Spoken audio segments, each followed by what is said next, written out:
महाभारत के शिखंडी का नाम तो सभी ने सुना होगा। अधिकांश लोग ये समझते हैं कि शिखंडी किन्न था, लेकिन ऐसा नहीं है। गीता प्रेस गोरखपुर द्वारा प्रकाशित महाभारत ग्रंथ में शिखंडी के बारे में विस्तार पूर्वक बताया गया है कि कैसे शिखंडी का जन्म एक स्त्री के रूप में हुआ था और बाद में वो पुरुष बन गया।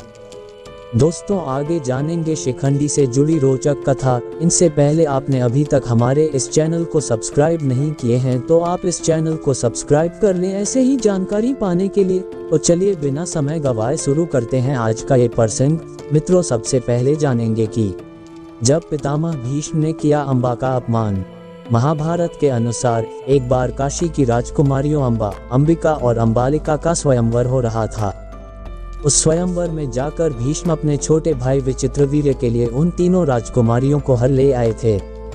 जब अम्बा ने भीष्म को ये बताया कि वह शाल्व कुमार को अपना पति मान चुकी है, तब भीष्म ने उसे ससम्मान छोड़ दिया। लेकिन हरण कर लिए जाने पर शाल्व ने अम्बा को अस्वीकार कर दिया। अपने इस अपमान का कारण अम्बा ने भीष्म ने माना। अम्बा ने प्रतिज्ञा की कि वो ही भीष्म के अंत का कारण बनेगी। इसके बाद अगले जन्म में की घोर तपस्या। अम्बा अगले जन्म में फिर से कन्या रूप में जन्मी। इस जन्म में भी उसे भीष्म द्वारा किए गए अपमान का ज्ञान था।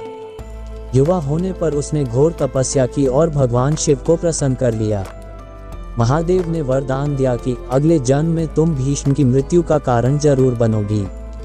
शिवजी से वरदान पाकर अम्बा ने इस जन्म में आत्मदाह कर लिया। इसके बाद अम्बा ने लिया तीसरा जन्म। पांचाल देश के राजा द्रुपद की कोई संतान नहीं थी। उन्होंने तपस्या से शिवजी को प्रसन्न कर लिया। शिवजी ने उन्हें वरदान दिया कि तुम्हारे यहाँ एक कन्या का जन्म होगा जो बाद में पुरुष बन जाएगी। कुछ समय बाद द्रुपद की पत्नी ने एक कन्या को जन्म दिया, लेकिन द्रुपद ने सभी यही कहा कि उसके यहाँ पुत्र ने जन्म लिया है। द्रुपद ने उस कन्या का नाम शिखंडी रखा।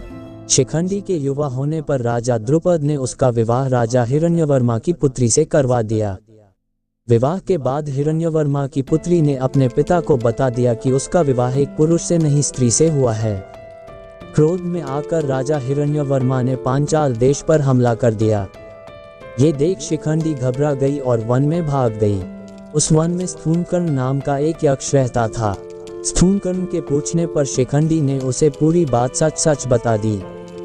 अब शिखंडी की सहायता के लिए स्थूलकर्ण ने अपना पुरुषत्व उसे दे दिया और उसका स्त्रीत्व स्वयं ले लिया और कहा कि तुम्हारा कार्य सिद्ध होने पर तुम मेरा पुरुषत्व मुझे पुनः लौटा देना।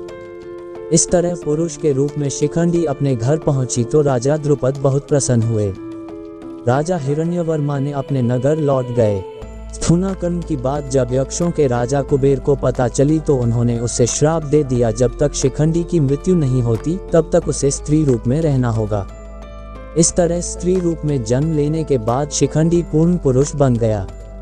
ये बात पितामह भीष्म जानते थे, इसलिए उन्होंने युद्ध में शिखंडी पर वार नहीं किया। इस तरह तीसरे जन्म में अम्बा ने अपने अपमान का बदला भीष्म से लिया।